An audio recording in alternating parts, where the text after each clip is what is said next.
Hi മക്കൾസ്, ഫിറമോൺസിനെ കുറിച്ച് ഒരു 2 വാക്ക് സംസാരിക്കാം. അതായത് ഫിറമോൺസ് പല ടൈപ്പ് ഫിറമോൺസ് ഉണ്ട്. ഏകദേശം 5 ടൈപ്പ് ഫിറമോൺസ് ഉണ്ട് നമുക്ക് പഠിക്കാനുള്ളത്. അതിൽ ഒന്നാമത്തേത് ടെറിട്ടോറിയൽ ഫിറമോൺ. എന്ത് ഫിറമോൺ? Territorial pheromone. ടെറിട്ടോറിയൽ പേരിൽ തന്നെ ഉണ്ട്. എന്തായിരിക്കും? To determine the territory. Territory determine ചെയ്യാൻ സഹായിക്കുന്നു. വാസസ്ഥാനത്തിന്റെ പരിധി നിർണ്ണയിക്കാൻ സഹായിക്കുന്നു. ഓക്കെ. പിന്നെ അഗ്രിഗേഷൻ ഫിറമോൺ. അഗ്രിഗേഷൻ ഫിറമോൺ എന്ന് പറഞ്ഞാൽ to ensure the availability of food. ആഹാര ലഭ്യത ഉറപ്പുവരുത്താൻ അറിയിക്കുന്നു. ആഹാരം ഉണ്ടോ ഇല്ല എന്നുള്ളതൊക്കെ അറിയിക്കുന്നു. ഇപ്പൊ ഈ ഉറുമ്പുക്കളൊക്കെ വല്ല ഒരു മധുരക്കട്ടൊക്കെ കിട്ടിയാൽ, ഒരു പഞ്ചസാര കഷ്ണമൊക്കെ കിട്ടിക്കഴിഞ്ഞാൽ എന്ത് ചെയ്യും? കുറച്ചു നേരം കഴിഞ്ഞാൽ അവർക്ക് കുറേ ഉറുമ്പുകൾ വരും. അവരെന്ത് ചെയ്യുന്നു? കാരണം അവരെന്ത് ചെയ്യുന്നു?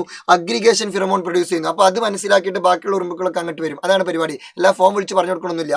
പിന്നെ അടുത്തത് അലാം ഫിറമോൺ. അലാം ഫിറമോണിന്റെ പരിപാടി എന്താ വെച്ചാൽ അലാം എന്തോ ഒരു സീനുണ്ട്. അപ്പോൾ സിഗ്നലിംഗ് ഡേഞ്ചേഴ്സ്, അപായ സൂചന നൽകാൻ വേണ്ടിയിട്ടാണ്. പിന്നെ ട്രയൽ ഫിറമോൺ. ട്രയൽ ഫിറമോൺ എന്ന് പറഞ്ഞാൽ ഫോർ ട്രയൽ മാർക്കിംഗ് ആണ്. സഞ്ചാരപാത നിർണ്ണയിക്കാനാണ്.